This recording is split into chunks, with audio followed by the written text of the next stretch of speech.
Jaya Radha Madhava Kunja Bihari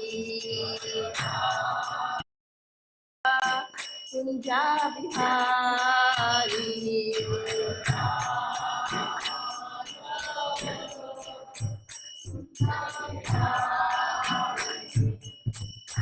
Hare Krishna,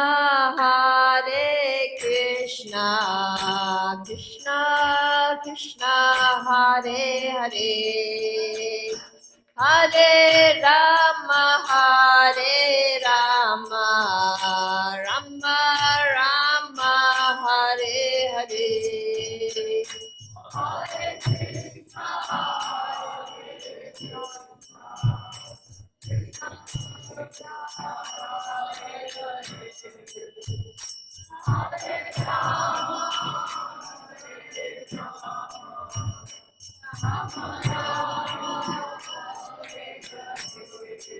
Hare Krishna, Krishna Krishna, Hare Hare, Hare Rama,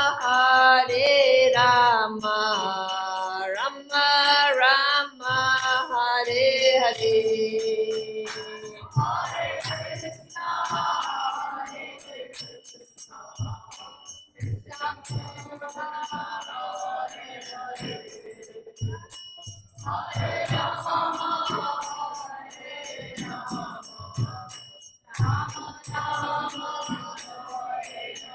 Hare Krishna, Krishna Krishna, Hare Hare, Hare Rama, Rama Rama, Hare Hare.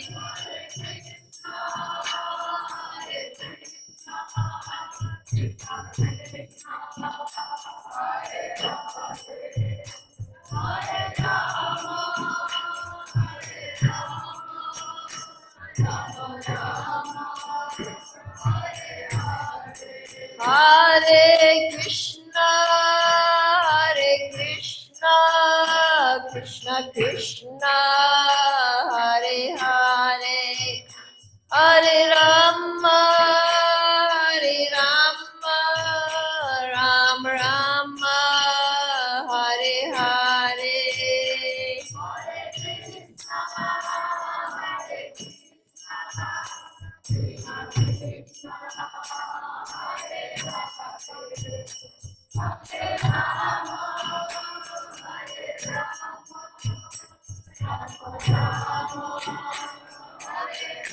Jaya Jaya Prabhupada,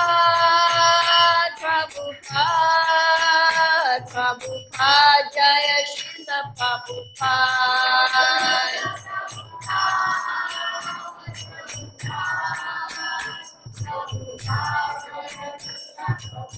Jaya Jaya Prabhupada,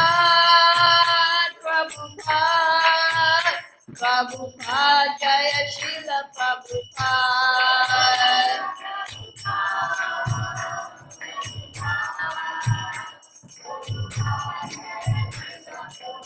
Jaya Jaya Gurudev, Jaya Jaya Gurudev.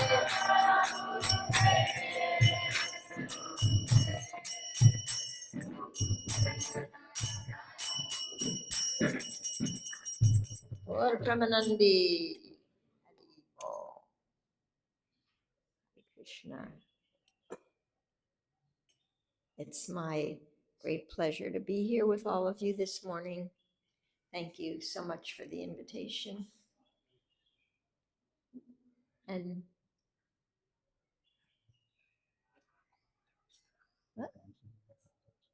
Okay, yeah.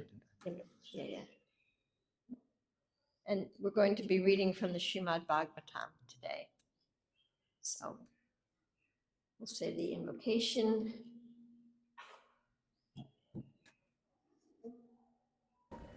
Om Namo Bhagavate Vasudevaya.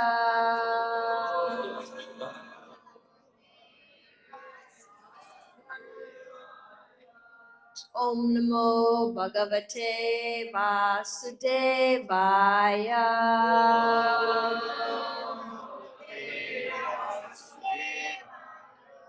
Om Namo Bhagavate Vasudevaya.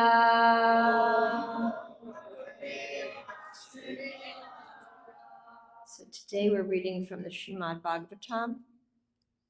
We're on Canto number 1, Chapter 8, text, let's see, 18, 19, and 20. And the chapter is entitled Prayers by Queen Kunti. Kuntya Uvacha. Namasya Purusham Tvadyam. Ishvaram Prakate Param. Alaksham Sarvabhutanam. Antar Bahir Avashtitam. Kuntya Uvacha. Namasye Purusham Tvadyam. Ishvaram Prakrite Param. Alaksham Sarvabhutanam. Antar Bahir Avashtitam. Kuntya Uvacha. Namasye Purusham Tvadyam. Ishvaram Prakrite Param. Alaksham Sarvabhutanam. Antar Bahir Avashtitam.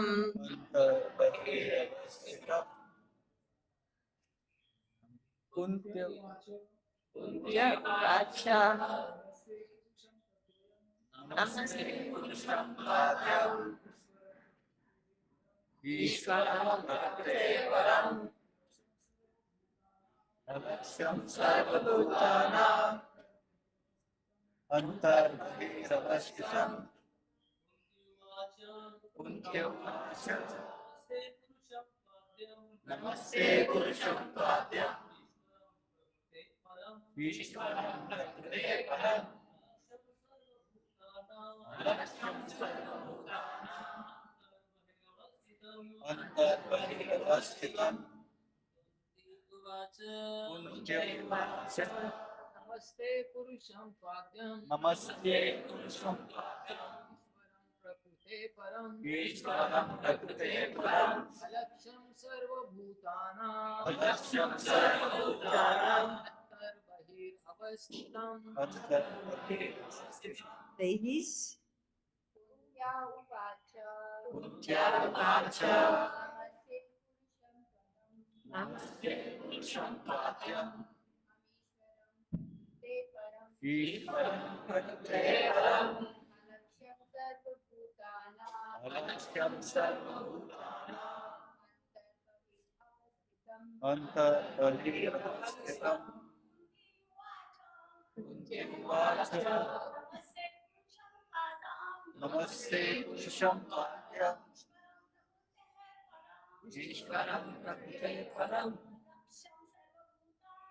Alaksham Sarvabhutanam. Antar Bahir Avashtitam. Kuntya Uvacha. Namaste Purusham Tvadyam. Namaste Purusham Tvadyam. Ishvaram Prakte Param Alaksham Sarvabhutana Antaravastita Kunti Uvacha.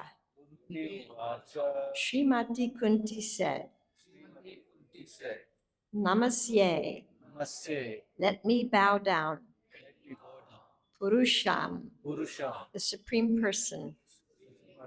Twa, you. you, Adyam, Adhyam, the original. original, Ishvaram, Ishvara, the controller. the controller, Prakrite, Prakrte, of the material cosmos. Cosmos, Param, Param, beyond. beyond, Alaksham, Alaksham, the invisible. the invisible, Sarva, Sarva, all. all, Bhutanam, Bhutana, of living beings. Anta, Anta, within. within, Bahir, Mahiti, without. Siddha, Avishtitam, Avasthita. existing. Translation and purport by His Divine Grace A.C. Bhaktivedanta Swami Srila Prabhupada. Srimati Kunti said, O Krishna, I offer my obeisance unto you because you are the original personality and are unaffected by the qualities of the material world. You are existing both within and without everything, yet you are invisible to all. Purport. Srimati Kunti Devi was quite aware that Krishna is the original personality of Godhead, although he was playing the part of her nephew. Such an enlightened lady could not commit a mistake by offering obeisances unto her nephew. Therefore, she addressed him as the original Purusha beyond the material cosmos. Although all living entities are also transcendental, they are neither original nor infallible. The living entities are apt to fall down under the clutches of material nature, but the Lord is never like that. In the Vedas, therefore, he is described as the chief among all living entities. Nityo Nityanam Chaitanas Chaitanam. Then again, he is addressed as Ishvara, or the controller. The living entities, or the demigods like Chandra and Surya, are also to some extent Ishvara, but none of them is the supreme Ishvara, or the ultimate controller. He is the Parameshvara, or the Supersoul. He is both within and without. Although he was present before Srimati Kunti as her nephew, he was also within her and everyone else. In the Bhagavad Gita 15:15, the Lord says, quote, I am situated in everyone's heart, and only due to me one remembers, forgets, and is cognizant, etc. Through all the Vedas, I am to be known because I am the compiler of the Vedas, and I am the teacher of the Vedanta, unquote. Queen Kunti affirms that the Lord, although both within and without all living beings, is still invisible. The Lord is, so to speak, a puzzle for the common man. Queen Kunti experienced personally that Lord Krishna was present before her, yet he entered within the womb of Uttara to save her embryo from the attack of Ashvatthama's Brahmastra. Kunti herself was puzzled about whether Sri Krishna is all pervasive or localized. In fact, he is both, but he reserves the right of not being exposed to persons who are not surrendered souls. This checking curtain is called the Maya energy of the Supreme Lord, and it controls the limited vision of the rebellious soul. It is explained as follows. Text number 19. Translation.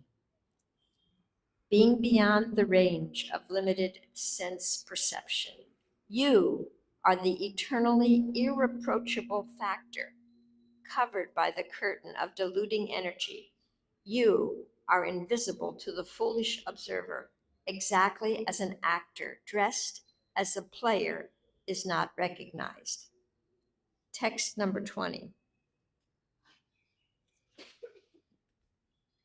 You yourself descend to propagate the transcendental science of devotional service onto the hearts of the advanced transcendentalists and mental speculators, who are purified by being able to discriminate between matter and spirit. How then can we women know you perfectly? Proport. Even the greatest philosophical speculators cannot have access to the region of the Lord. It is said in the Upanishads that the supreme truth, the absolute personality of Godhead, is beyond the range of the thinking power of the greatest philosopher. He is unknowable by great learning or by the greatest brain. He is knowable only by one who has his mercy. Others may go on thinking about him for years together, yet he is unknowable. This very fact is corroborated by the queen, who is playing the part of an innocent woman. Women in general are unable to speculate like philosophers, but they are blessed by the Lord because they believe at once in the superiority and almightiness of the Lord, and thus they offer obeisances without reservation. The Lord is so kind that he does not show special favor only to one who is a great philosopher. He knows the sincerity of purpose. For this reason only, women generally assemble in great number in any sort of religious function. In every country and in every sect of religion, it appears that the women are more interested than the men. This simplicity of acceptance of the Lord's authority is more effective than showy, insincere religious fervor. Om Jnana Timurandasya Jnana Jnana Shlakaya Chakshur Omalitam Vena Tasmai Shri Gurave Namaha Shri Chaitanya Manobhistam Stapitam Yena Tale Swayam Mukadamayam Dadati Swapadaptikam Vandeham Shri Guru Ta Parakamalam Shri Guru Vaishnavamsha Shri Chatam Sahagana Tamsha Advaitam Savadhutam Parijana Sahitam Krishna Chaitanya Deva Shri Radha Krishna Padam Sahagana Lita Shri Shakam Tamsha Hey Krishna Karuna Sindhu Dina Bandhu Jagatpate Gopisha Gopika Kanta Radha Kanta Namostate Tapta Kanchana Gorangi Radhe Vrindavaneshwari Vrishabhanu Sutta Devi Pranamami Hari Priya Panchakalpatrubhyascha Kripa Sindhivyevacha Patitanam Pavanebhyo Vaishnavyo Namo Namaha Nam Vishnu Padaya Krishna Vistaya Bhutale Shmati Bhakti Vedanta Swami Namine Namaste Saraswati Devi Gaurvani Pacharine Nirvishesha Shrivadi Pashcha Dishtarni Jai Shri Krishna Chaitanya Prabhu Nityananda Shri Advaita Gadadhar Shivasi Gaur Bhaktivinoda Hare Krishna Krishna Krishna Hare Hare Hare Ram Ram Ram Hare Hare. Hare Krishna. It is my great pleasure to introduce Her Grace Sukhavaha Mataji, a very senior direct disciple of His Divine Grace Bhaktivedanta Swami Srila Prabhupada. In today's time, we have to introduce somebody is a direct disciple or not a direct disciple. The time has come. So, Mataji joined the movement in early 70s, and she has been with the movement for more than 50 years. She was serving in New Vrindavan community, and right now also she has got her house in the same community. She is a writer, of many books, since she has experienced the changing phases of ISKCON movement and lots of ups and downs. She has a very rich, mature understanding of Krishna consciousness, and she travels all around the globe to educate people about this mature understanding. She has written wonderful books based on non-violent communication and deeper understanding of Krishna consciousness. Those books are available here. Those who would like to have those books, they are available. And after the class, they can have those books. And the books would be available in afternoon also. In afternoon, Mataji is also conducting a program for the young girls, 15 to 30 years of age. And the name of the program is Sanskriti. And the topic is the uh, secret of happy relationship, happy relationships. So those who can attend in afternoon 2 to 4:30, they are also requested to attend. Hare Krishna. Kindly welcome her by loudly chanting once Hare Krishna Mahamantra. Hare Krishna, Hare Krishna, Krishna Krishna, Hare Hare, Hare Ram, Hare Ram, Ram Ram, Hare Hare. Hare Krishna. Thank you all for Yeah, coming. the Hindi translation is also there behind, outside next to Srila Prabhupada. हाँ, हिंदी में अनुवाद, माता जी का प्रवचन अंग्रेजी में होगा, उसका हिंदी में अनुवाद श्री चैतन्य विहार प्रभु आप करने वाले हैं। तो प्रभुपाद जी के नीचे जो एरिया है फॉयर, वहां पर आप जाकर हिंदी अनुवाद सुन सकते हैं। हरे Krishna.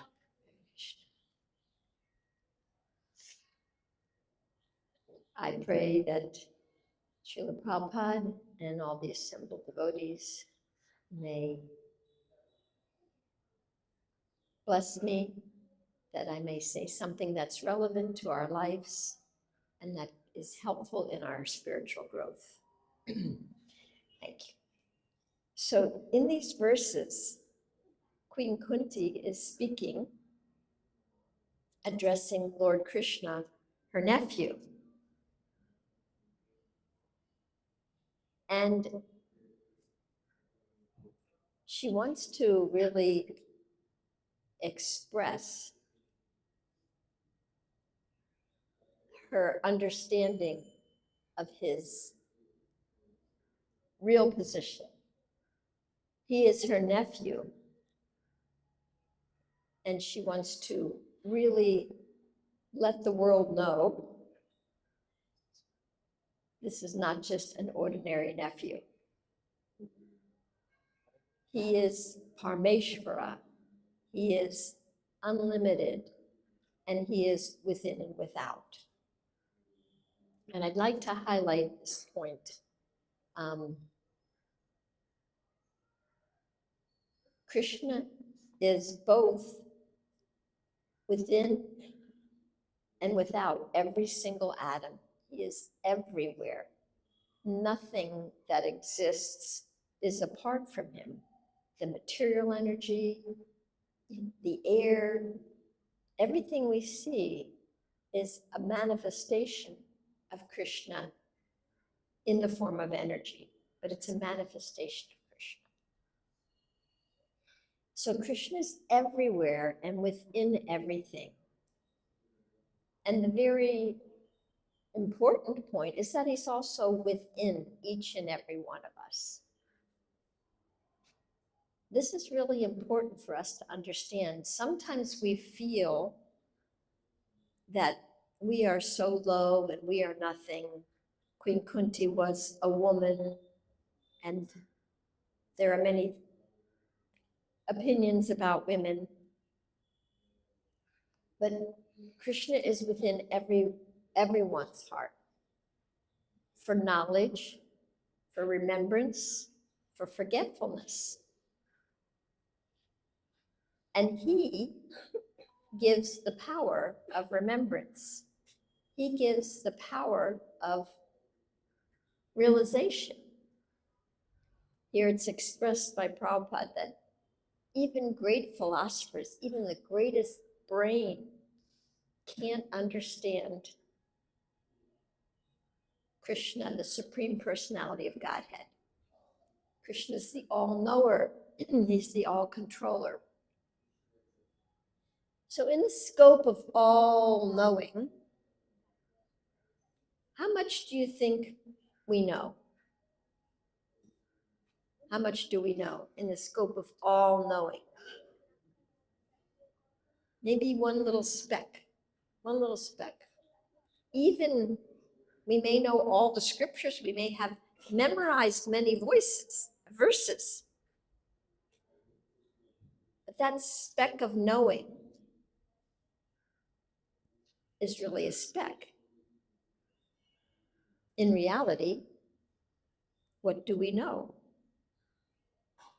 We don't necessarily know what's going to happen today. I didn't know that the sun would be shining in my eyes. I didn't know if I was going to know what time it was, and luckily somebody put a clock here. I was a little worried for a few minutes until I looked down.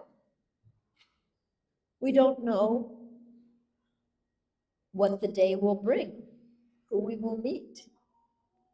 We don't even know if we will live another day. Anything can happen. So all that we know up here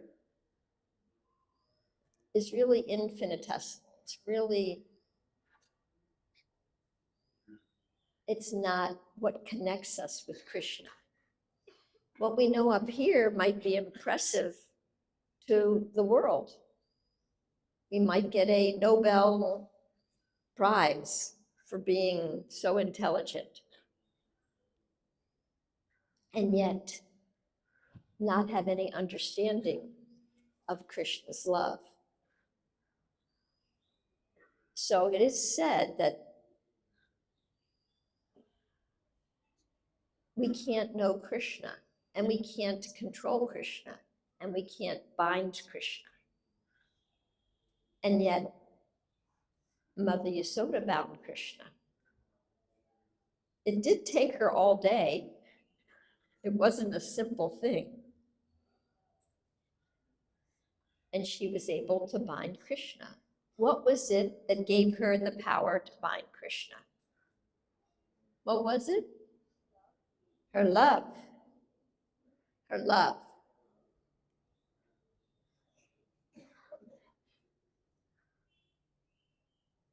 So because Krishna is the all-knower, we can't know him except as we learn to love, he will reveal parts of him to us. He will reveal his kindness. He will reveal his love. He will show us he is there to protect us. When we're not stuck up here thinking we know. Krishna consciousness is a long journey from our head into our heart. In this material world, our head helps us. We need to have a brain, and our brain helps us to learn how to talk, learn how to walk, learn how to communicate, learn how to interact, learn the cultural norms, what to do, what to not to do. It helps us. However, what we know is not who we are. It's simply what we know. And it is more in what we don't know and how we relate to what we don't know that has us growing. If I know so much, if I've memorized many verses and I know so much, sometimes that knowing can get in the way of my growing, because I already know, so I know. And since I know, I can and should tell everybody what I know. But our knowing does not impress Krishna, and it doesn't touch Krishna, and it doesn't open our heart. So what opens our heart? What opens our heart? So here in the third verse, Prabhupada is talking about women. And he's saying,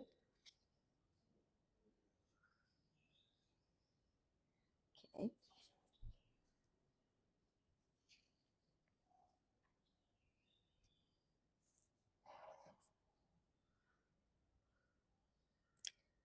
Prabhupada says in the purport, the simplicity of acceptance of the Lord's authority is more effective than showy, insincere religious fervor. Sometimes when we first come to Krishna consciousness, I mean, most of us, myself included, we enter a romantic phase where we think now life is going to be perfect and we're going to live happily ever after, because now we have the absolute truth. It's right here in all these books. We have it.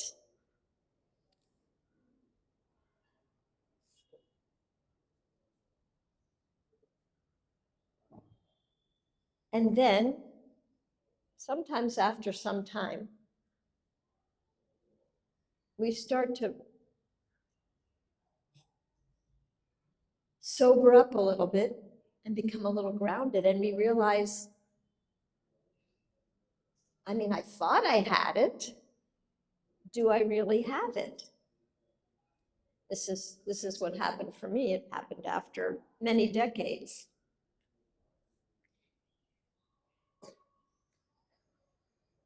I thought I knew the truth. I thought I had the truth. And here it says that the truth is kind of hidden. Like it's here, it's written in these books. However, how to incorporate the truth in our daily living. This is real Krishna consciousness. It's not in knowing, it's in how we are being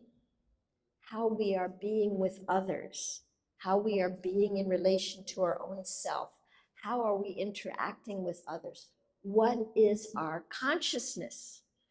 And consciousness, I'm sorry, it's actually consciousness is not up here. Consciousness is actually here. So how do we get from our head into our heart where consciousness is? I've found in my life, I didn't even start that journey from my head to my heart until after 30 years or 27 years. And it comes a little bit from slowing down, from reflecting, from taking each day as a lesson, not just from the book, but from what happens to us during the day. Who is speaking to me? How am I responding or reacting? What is my consciousness when I'm in the temple? Am I thinking and worrying about what's going to happen today? Am I thinking about how angry I am at somebody who it seems mistreated me yesterday? Where is my consciousness? It's not the external that brings us Krishna consciousness. It's a beginning, it's a start. We start from the external. And there is a time when we need to go inside. Krishna's not just in the temple. He's not just in the deity form. He's also in our heart. And when we go out in the day and we behave in certain ways and treat people in certain ways, Krishna sees that. He knows, he sees what we're doing. And sometimes he'll give us a little pinch and say, well, that wasn't very nice. And then we can justify what we did by finding a verse in scripture. Well, they were in Maya, and I was just telling them they were in Maya. Or we can start to reflect even more deeply. Why did I speak that way? What is my perception of myself, my conception of myself? How can I learn compassion? How can I learn how to connect to others? How can I, little by little, day by day, accept that I'm not the controller? Now, our head is very important. It helps us to feel secure. Our brain gives us homeostasis, which helps us to balance. It keeps all the bodily functions in balance. If any of the bodily functions go off, if our sugar goes high or too low, we might get dizzy, we might faint. It regulates our heartbeat. If our heart beats too fast or there's not enough blood, you can have a heart attack. So the brain is very important in helping us to feel physically secure. And that's important.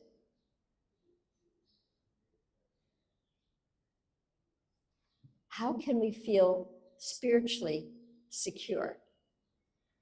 This is a practice. Krishna consciousness is a practice. We talk about sadhana bhakti, we talk about practicing Krishna consciousness. That means we have to make it real in my life, in my exchanges.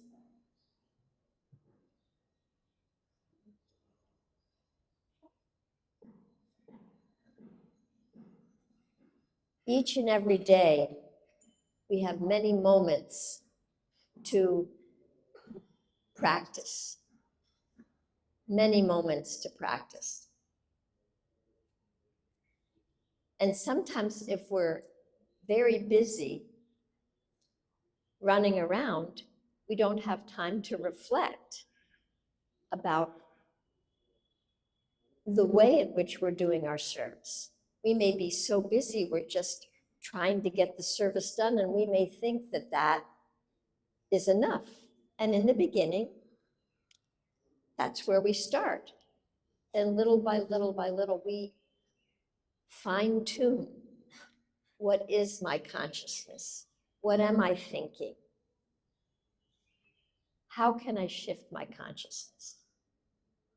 How can I practice something new? Why do I keep doing the same things repeatedly over and over? Krishna is constantly giving us lessons. He's constantly showing us things every day. He's with us and he wants to show us things. And if we're in the knowing, we may not be open to hearing what Krishna is showing us. And so, each and every day,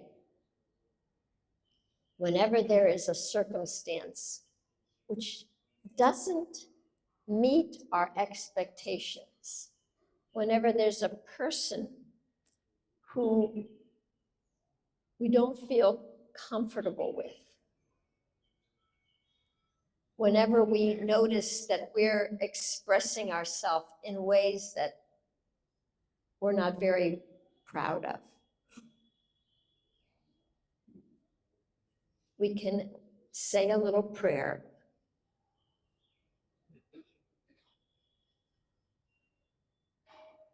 Nothing's wrong here. Krishna has everything perfectly under control at all times. Not a blade of grass moves without Krishna's will. My dear Lord, what do you want to show me? What do you want to teach me? When we ask that question, when we're open, when we ask the question, when we accept the situations that Krishna sends, and we're curious, why did you send this? What do you want to show me? Krishna can give us an answer. If we, however, think, this situation isn't right, I need to do something, I know what needs to be done, we might not have the depth of realization or the depth of openness to hear Krishna as he guides us. Krishna is guiding us, giving us knowledge, remembrance, and forgetfulness. And sometimes we want to forget. Sometimes we don't like the pain of purification. And so we do something to avoid the pain or to suppress the pain. Sometimes we think, oh, I got angry, I shouldn't be angry. And we suppress the anger rather than being curious, why am I so angry? What's going on inside of me? What just happened here? So a lot of times suppression happens in the name of Krishna consciousness. And we think, I can just keep suppressing these things and no one will exactly know. Krishna's there in our hearts. And he's like, I will show you whenever you're ready, when you're ready. So what helps us to be ready to hear Krishna? It's our curiosity. It's our letting go of our knowing and our curiosity. What's going on here, Krishna? What do you want to show me? What do you want to show me? And when we ask that question with simple acceptance that Krishna is the controller, he will reveal many things to us. So I want to leave some time for discussion because there may be some questions that arise from what I said, and maybe there's a need for some clarification on some things that I said. So I'd like to open the floor up to those who have questions. So 1, 2, we need a microphone. Here's one right here. Question in the front. 1, 2. You can be number 2. We can have a woman be first. I saw her hand first. Thank you. Hare Go Krishna ahead. Mataji. First Hare of Krishna. all, thanks a lot for such a beautiful lecture. Speak loudly. Yes, Mataji. So thanks a lot for such a beautiful lecture. Actually, my question was you were talking about spiritually secure. So can you emphasize a little on that part specifically? Like what do you mean by spiritually secure? How to be spiritually secure. Yeah. Well, we need to know who we are. A lot of times our security is based on who we think we are or what we think we know. And that gives us a certain sense of security. However, in reality, we are infallible. We are tiny jivas. And sometimes we don't like feeling so tiny. And so we hold on to other identities. So how can we be spiritually secure? Is to remember I am a jivatma. I am a jiva soul. I'm conditioned. I make mistakes. My senses are imperfect. I can fall into illusion, and I do again and again. And I have a tendency to cheat. Do you know who we cheat the most? Who do you think? We cheat ourselves. And then we justify cheating ourselves and pretend we're not cheating ourselves. However, the first thing that Lord Brahma created was self-deception, because unless we forgot who we really are as a jiva, as a servant, we couldn't function in this world. So being spiritually secure means to peel the layers of who we think we are, that we aren't, to gradually peel these layers and keep reminding ourselves, not in a shameful way, but in a very straightforward and honest way. I'm not the controller. Sometimes that's very frustrating, Krishna. What do you want to teach me? What do you want to show me? That curiosity can open the doors to a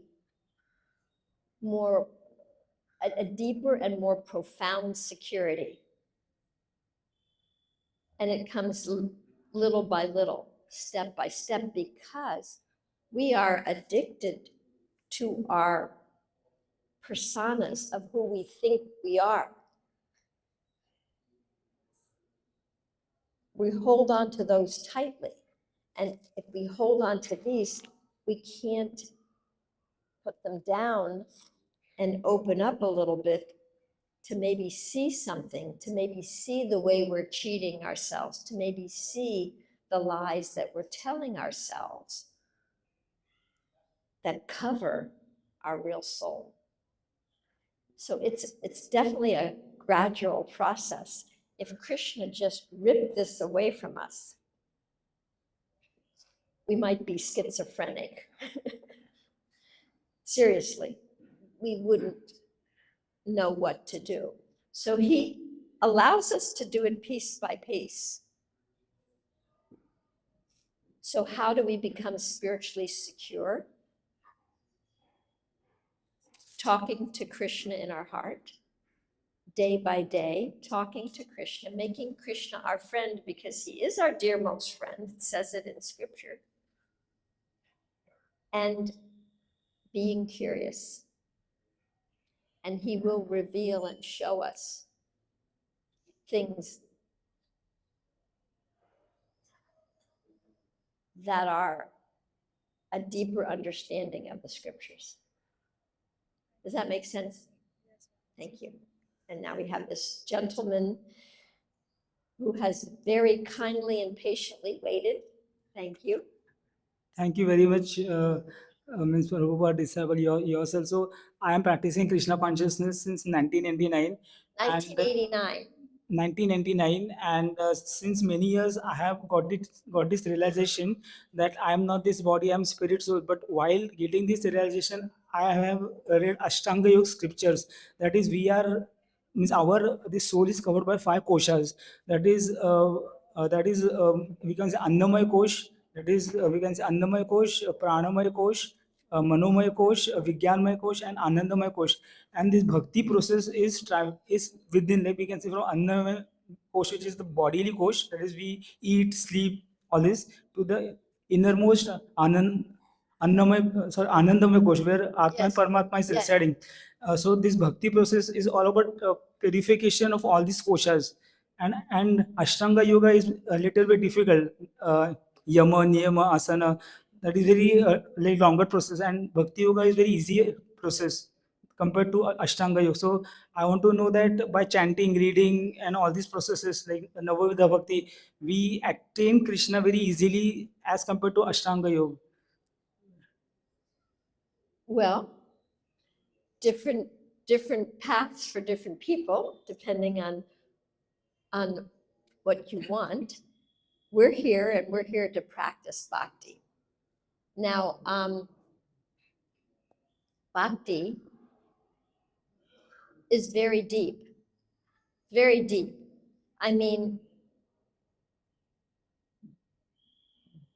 Srila Bhaktisiddhanta Saraswati Thakur, I think he spoke for how many days, or maybe a month on the first verse, a month?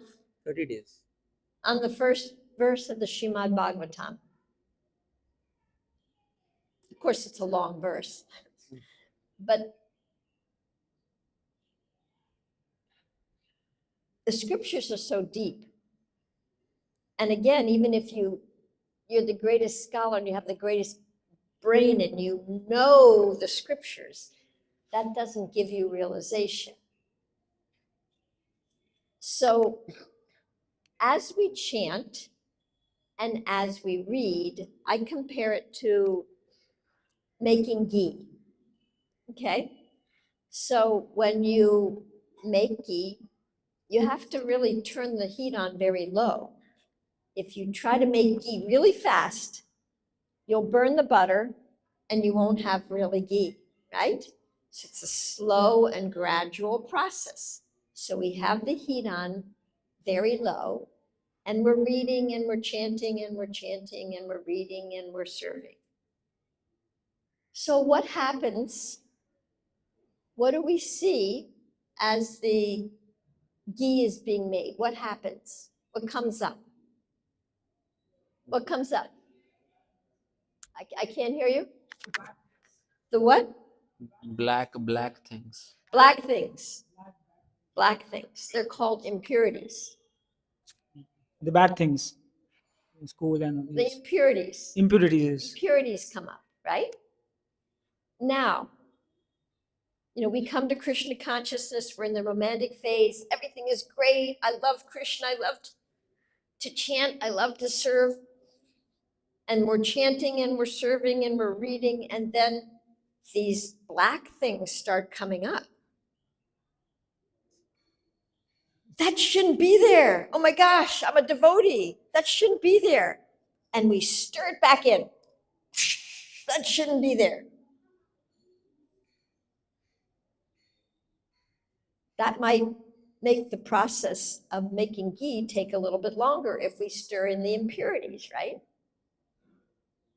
So the process of chanting brings up the impurities so that we have a chance to see them, look at them, understand what they are, and put them over here to the side,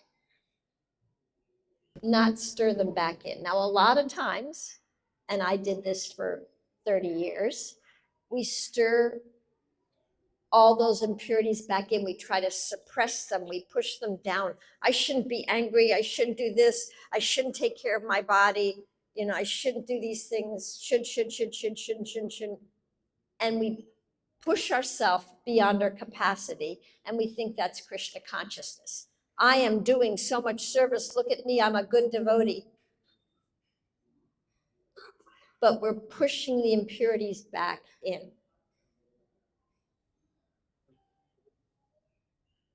So, in my understanding, Krishna has made our body perfect. It really gives us a lot of information. And when we think, I'm not my body, we don't give it enough sleep, we don't eat at regulated times, or we don't eat healthy food, or we don't eat, or we don't drink, because then if I have to drink, then I'm going to have to go to the bathroom. That's going to interfere with my service. And we neglect the body. And this is our vessel. This is our vessel in human life. And it's a very good vessel, but we mistreat it. Do you ever see boatmen mistreating their boats and bashing it? And if it has a hole in it, you just put some tape on there. Do we mistreat our computers? Do we even mistreat our computers? We mistreat our bodies more than we would mistreat even our computers. And this is our vessel. So the interesting thing about the body is that it does not lie. It doesn't know how to lie. So when there's some pain in the body, it's trying to tell us something. Pay attention. There's something that's going on here. Pay attention. But we suppress it and suppress it and suppress it. And then years later, maybe we have something very serious that we have to take care of because we didn't get the early warning signals. So my body doesn't translate into I neglect my body. And in fact, it's not this body that gives us so much problem. It's the subtle body. It's the subtle bodies that I think that I'm a good devotee, or I think I'm this, or I want people to think this about me. Those are the things that trip us up, and those are invisible. Those are invisible. And so when Krishna shows us through our mistakes, through our feelings and emotions that something's coming up. We could say it's my false ego, but I don't like to use that term, but it's like our subtle body is doing something and somebody might be like, this is my false ego. Do I look at that and say, what is that and what am I doing and why am I doing that? Do I look at that and understand it and even name it? Or do I push it down, hide it, defend myself, and maybe blame somebody else? Those are the kind of things, defending, blaming others, suppressing, hiding. Those are the kind of things that have our bhakti process, the true deepening of our bhakti process, take a lot longer. So I don't know if I exactly answered your question. Can you please use the mic? I need to hear you. One shloka of Bhagwan Krishna, Sarva Dharman Parityajya Mamekam Sharanam Vraja, Aham Tvam Sarvo Papebhyo Mokshayishyami Mam Sucha. Means Krishna says that please surrender to me alone, don't and give up everything. So that surrendering process will dissolve our ahankar. That is What does it mean to surrender to Krishna? That is every single day, Krishna's giving us a chance to surrender. Right now, I'm surrendering to your question. Krishna has sent you to ask this question, and now I need to understand and pray to Krishna. How can I answer this question in a way that communicates to you? If I'm thirsty and my voice is cracking, I need to surrender to the fact that I need to take a drink of water. Surrender is there. However, sometimes, and I did this for at least 27 years, I think that just what the authority tells me is what I should do, and that's surrender. And I came to understand later on that that surrender was actually denial. I left my children when they were 1, 3, and 5 in the name of surrendering and being a good devotee and being detached, and traumatized my kids in the name of surrender. So surrender is a moment by moment thing. It's not just one person tells you something and that is surrender. Surrender is using our intelligence. Surrender is seeing what our real capacity is, what can I do, and what's too much for me. And sometimes we have to surrender to saying, no, I can't do that. And that's a bigger surrender. One time I was on a plane and I had a thought, oh my gosh, maybe the plane will crash and I'll die. And then I had another thought, no, I'm probably going to have to live and that's going to be a little harder. So every day there are things to surrender to. And if we're looking and seeing, what is it that I need to surrender today? Do I surrender when I'm in an argument? Do I stop making the other person wrong and just surrender, not to suppress my own opinion, but to not contribute to the fighting? It takes two people to fight.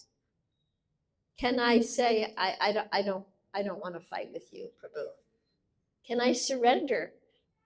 And the biggest surrender is always surrendering those aspects of our subtle body that we think are me, that we think you're attacking. Those are the biggest surrenders. Surrendering our identity that I am this, or I'm so fallen, I'm just such a bad. Both of those are a lie. We're not so fallen and we're not so great. We're neither of those. We're simply parts and parcels of Krishna, Jiva Tattva, and we can be covered over, and we are covered over. So do we want to look and see where are the covers and how can I uncover my soul? Or do we want to put more things on top? So we have a lot of layers. And as a young devotee, I tried to paste Krishna consciousness on top of those layers. All those layers of who I thought I was. And I used super glue, tried to paste it on there. Stuck for 27 years. But the absolute truth cannot live on top of the layers of the ego, of the subtle body. The absolute truth cannot exist on top. Why is that? Because the absolute truth is down here, underneath all those layers. It's deep within us. And so our process is uncovering. And when we see those black things come up, don't stir them back in. Be curious. What is that black thing? How can I move that black thing over here? Where did it come from? Why does it keep coming? Why do these black things keep coming up? Be curious about that. Does that make sense? Hi, Krishna. Thank you. Thank you for your question.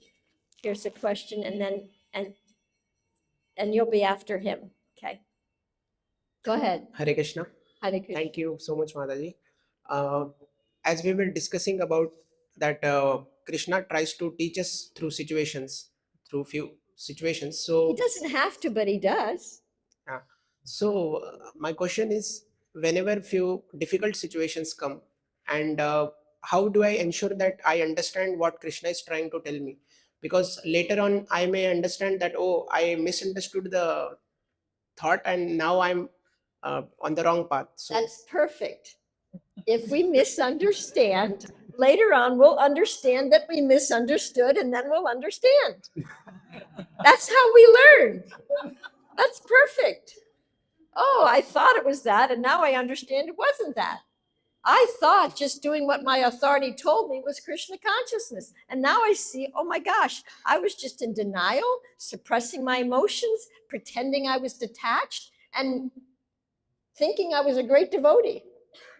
I misunderstood for many, many decades. So yes, we get it in phases, and when we get it, we get it. It's a waking up process. and how should we take decisions in our life in any kind of situations? How should we take what? Decisions? Decisions? On what basis we should take? Well, that really depends. If you're married, you might want to consult with your spouse. Um, we do our very best. We pray to Krishna, please help me to make a choice. However, Krishna is so great. If we make this choice, he will be able to help us making this choice. And if we make this choice, he'll also be able to help us. He is the perfect GPS that can recalibrate no matter what turns we make in life. He can always bring us back to the truth. And we'll hear him as we hear him. If we want to hear him and if we're curious, we will hear him. Generally, if you hear repetitive voices in your head, those are not Krishna. Those are the automatic programming of the mind. When you hear something that you don't like or that you don't think is right, but you hear it, that actually might be Krishna. Because Krishna says things a lot of times that we don't necessarily want to hear. So, and if we mishear and we make a mistake and we thought we heard Krishna and we acted on that, and then we find out later on we didn't, we can say, oh, Krishna, I misunderstood. Help me to understand. Help me to see. Help me to see. Thanks. It's always about really being curious and not beating ourselves up. But they say that we need to chant like a child crying for its mother. That means we're on our knees. That means we're desperate. I need you, Krishna. I need you to help me. Are we praying like that? Do we pray like that? Can we pray like that? We just keep practicing. Just keep practicing. And we do our best, and then the next day, maybe our best is a different best. And the next day, maybe it's another best. And we just keep growing. That makes sense? And we don't have to be anxious. Our anxiousness and trying to get there faster, we usually end up stirring all those black things back down into the ghee. And then we wonder why we're not making any progress. We learn to wake up. We learn step by step. It's a gradual process. We can't cheat. We can't cheat the system. We are where we are, and it's going to take as long as it takes. Thank you. Go ahead. Hare Krishna.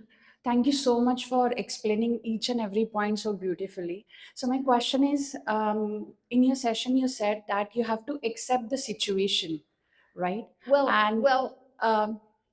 Yeah. Okay, go ahead. Tell me.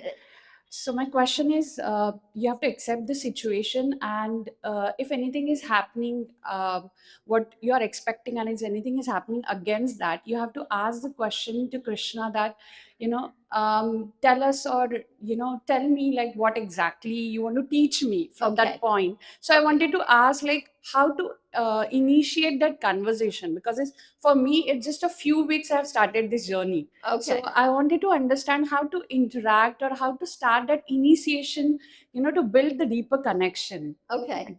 So one thing is accepting and subjecting ourselves to a situation might be two different things.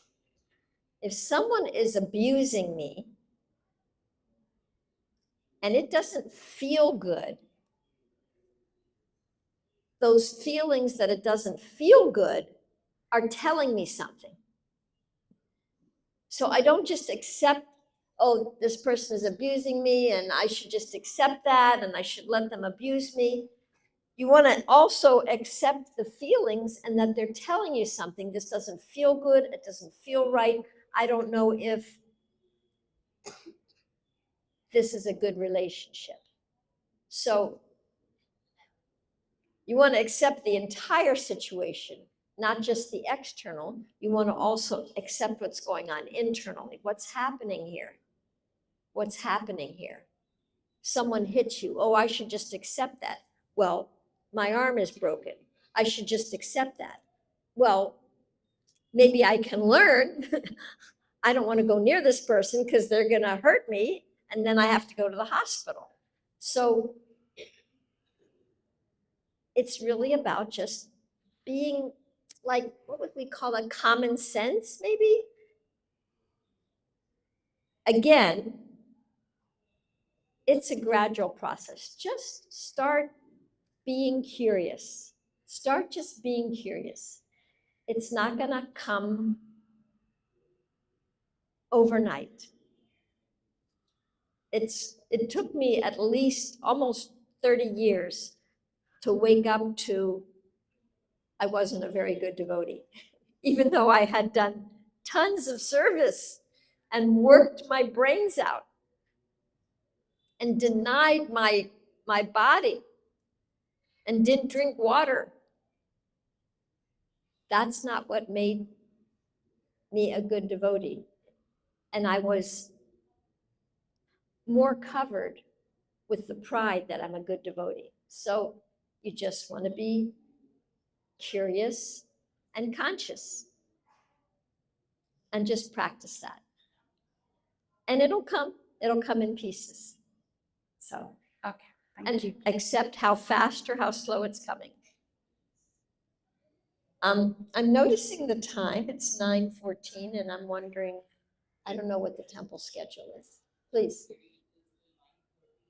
9:30? Okay, so we have, okay, one, and do any more women have their hands up? Okay. Okay, 1, 2, I have to give it even chances. Thank you. What a gentleman, very nice. Prabhupada liked the men to be gentlemen, right? Gentlemen. Please, I think it's on. Hare Krishna. Hare Krishna. Hare Krishna. Okay. Thank you, Mataji. It's a wonderful lecture. Okay.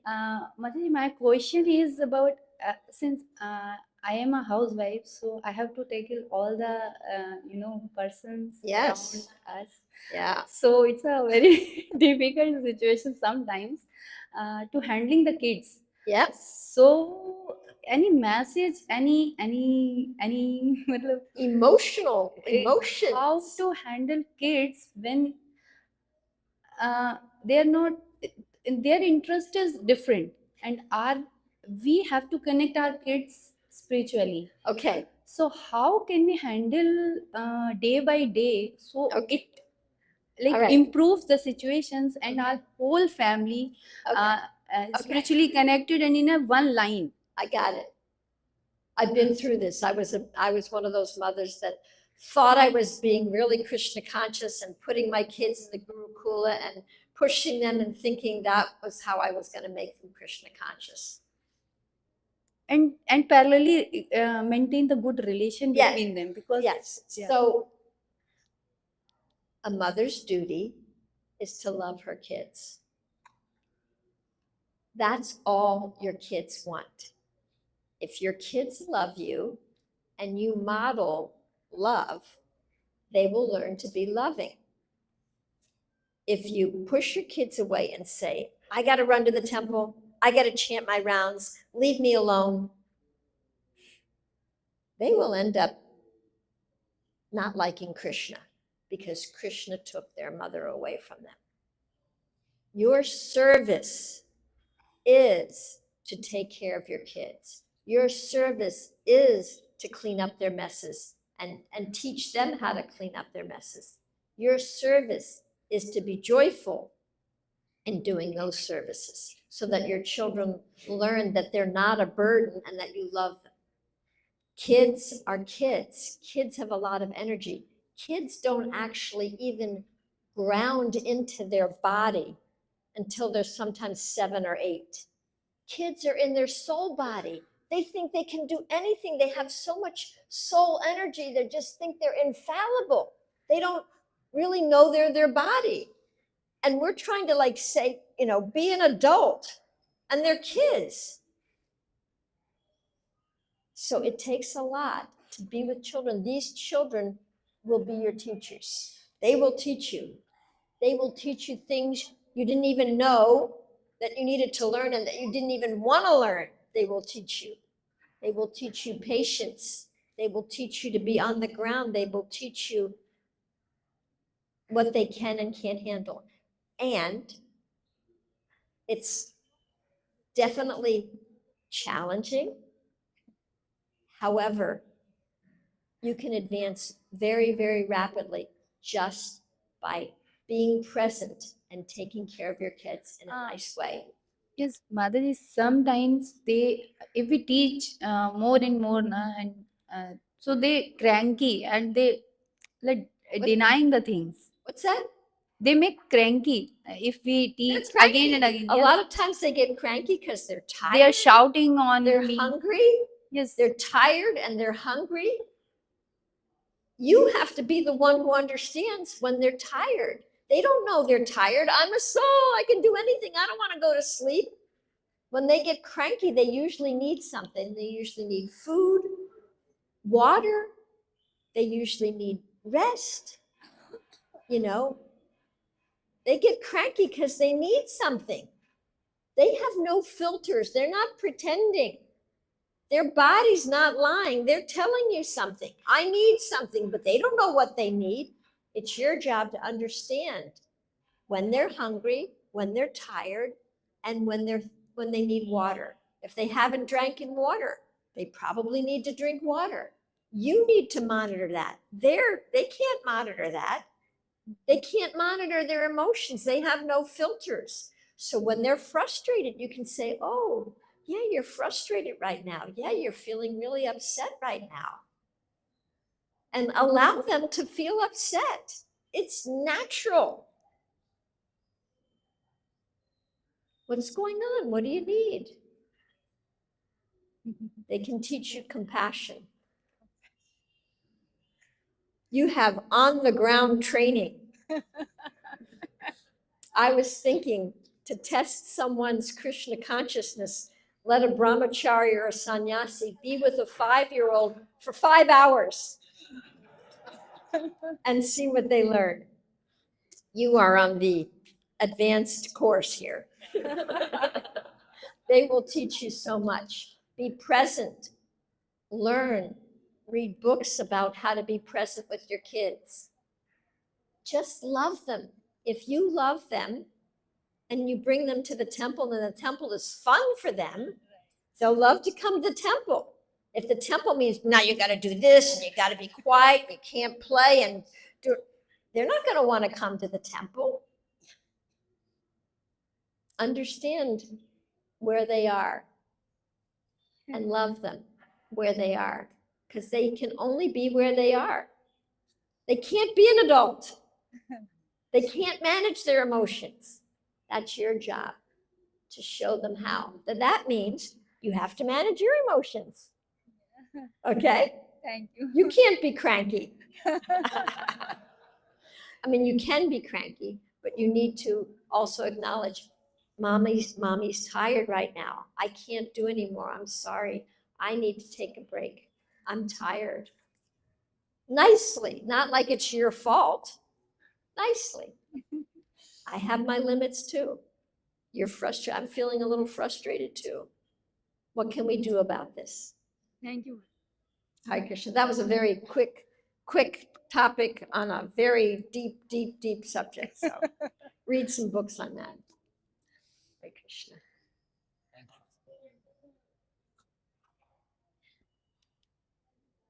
Okay. Hare Krishna Mataji, Hare thank you Krishna. so much for Very your well. presence here. I have got a couple of questions. Okay. So I'll go one by one. First thing is, when you were giving the top presentation in the beginning, that time you were talking about understanding Krishna through various means.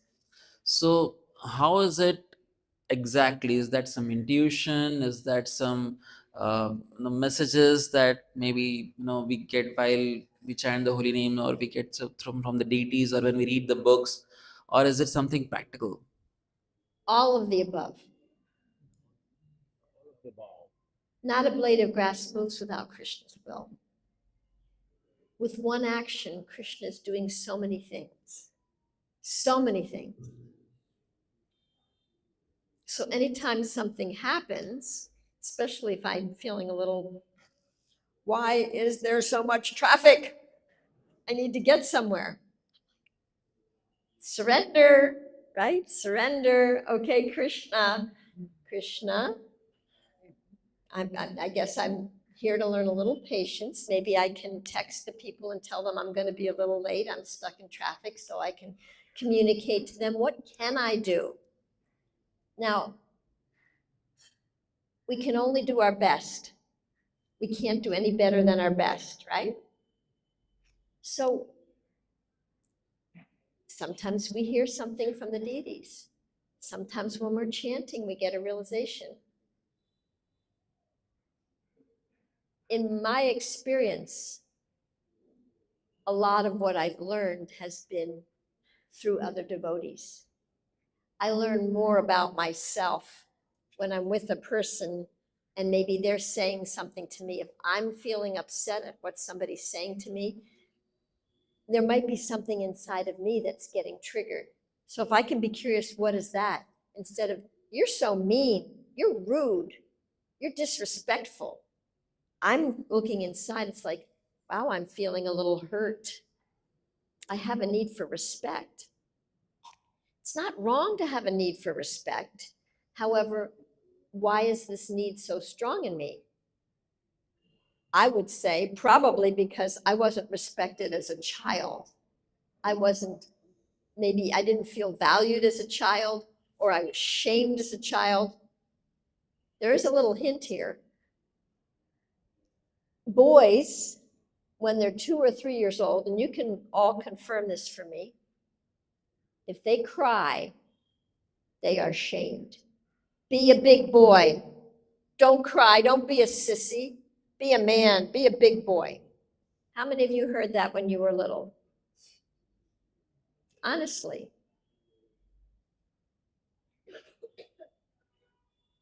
That hurts a kid. I'm crying because I don't know what else to do. How do I not cry? I'm crying. Now I'm a bad boy because I'm crying. Now what do I do with that? It's really, really, really, really. And we get wired. Our neurotransmitters, our brain gets wired very young. We get programmed. Just like an app is a program, we get programmed. And then we have these needs. So we can just learn from other people about ourselves. And my opinion about you, I mean, I don't have an opinion about you per se, but my opinion about another person tells me more about myself and my upbringing and my belief system than it does about that person. What do I know about that person? I don't know what they're going through. I don't know if they're having health challenges. I don't know if they're, having, emotional depression or anxiety. I don't know what that person's going through. I'm just seeing them in this one little tiny moment, and I'm making a judgment about them. What do I know? But my judgment tells me something about me. When someone calls me a name, I feel hurt. I have a sensitivity. I have a wound inside that hasn't yet been healed. Does that make sense to you, what I'm saying? Okay, next question. Next question All is right, you want to say something?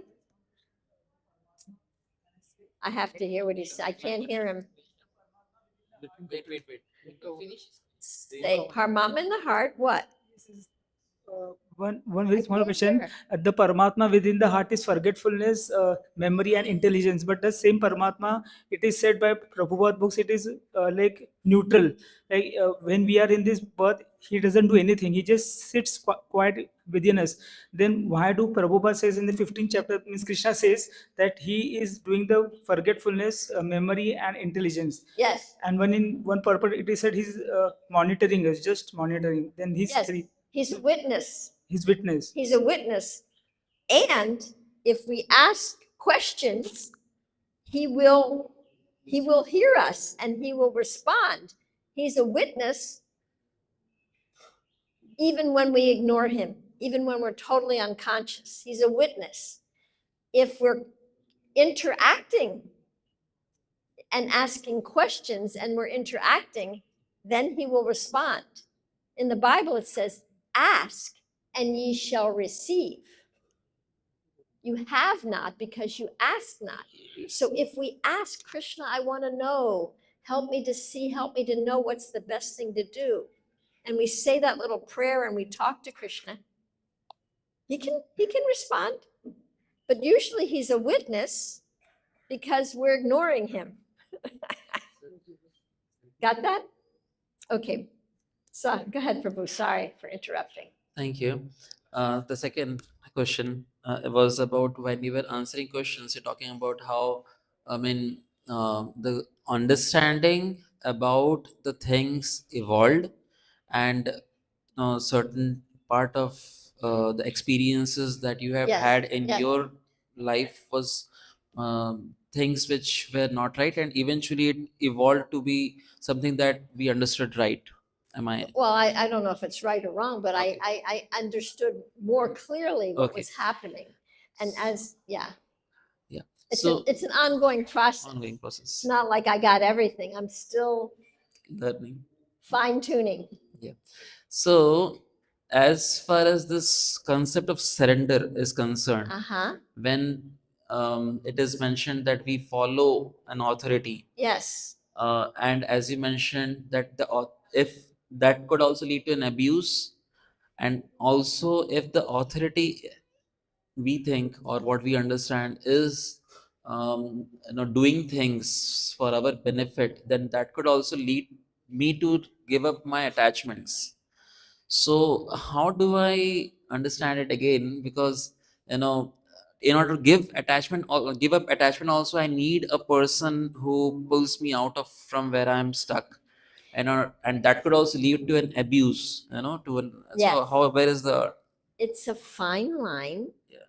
And there's no absolute answer to that question. We have to continue to ask ourselves, certainly I was a blind follower. I surrendered to whatever my authority told me. Leave your kids, go here, do this, become this, travel around, live in a van for 10 years. I did what my authority told me. There was something I got from that, but more what I got from that was I'm a good devotee because I'm doing this.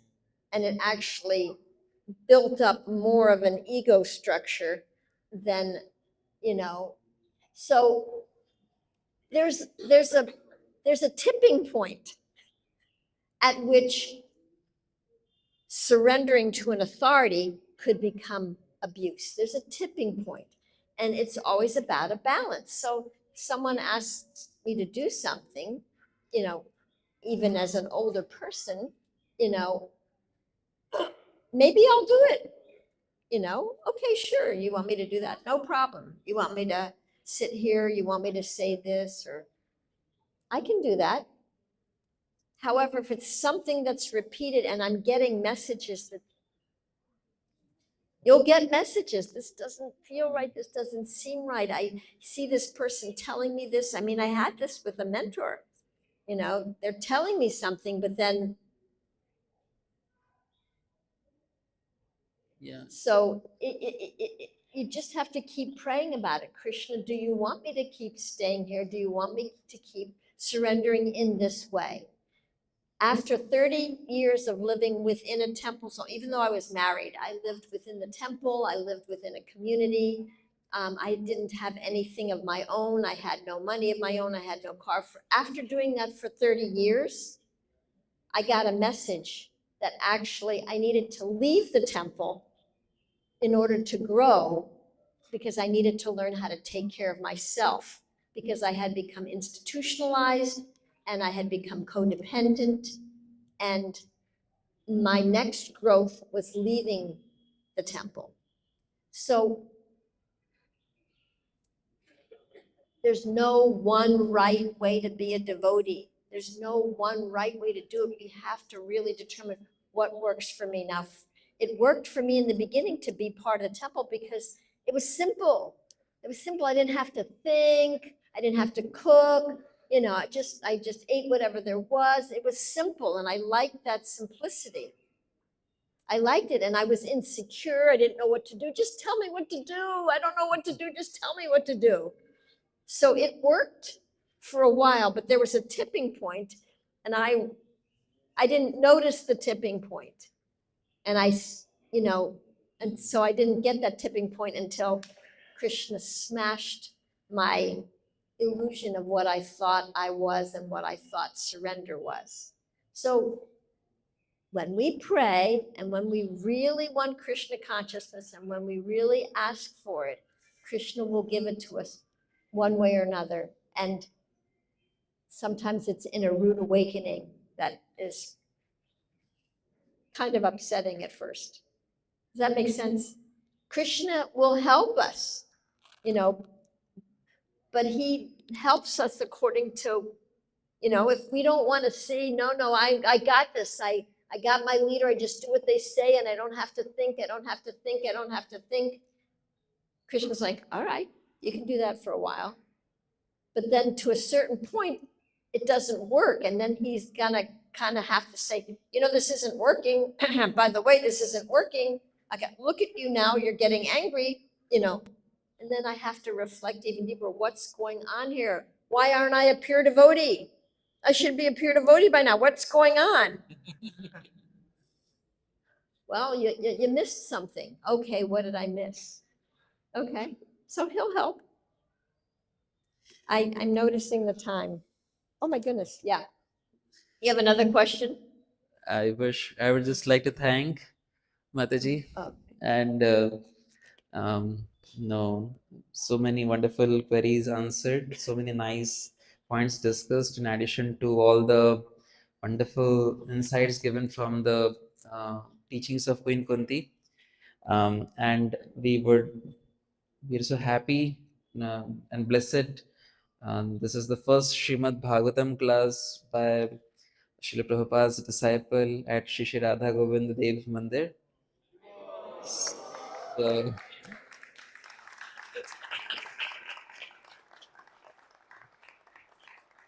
So we thank her with Sukhavaha Mataji. She has also got books, so requesting all the devotees before you proceed for prasadam downstairs, please do have a look on her various books. That one which is having This is on compassion. on Hanumanji, on showing his It's heart. about compassion, actually. Yeah. Yeah. So that Hanumanji showing his heart, I have been seeing that Hanumanji for about more than 12 years now. Ah. And that particular book we have been discussing amongst our close groups. It has been really, yeah, it's just so wonderful, because just go through those teachings and lessons which Mataji is so opening. It's just an eye opener. Please go through that book. And the other one is This new is to me. about, it's a partial memoir, and it tells about how I was so fanatical in the beginning, and my parents kidnapped me and had me deprogrammed. And it tells a lot about my life and how all that got reconciled. It's a story, but it's a true story. So that's a personal memoir. So we are very happy that there are 2 books out there. Any more There's books? 2 books, and I have something for you. Thank you so much. Something different. So we thank her with Sukhavaha Mataji, and also we are hoping for hearing more from her.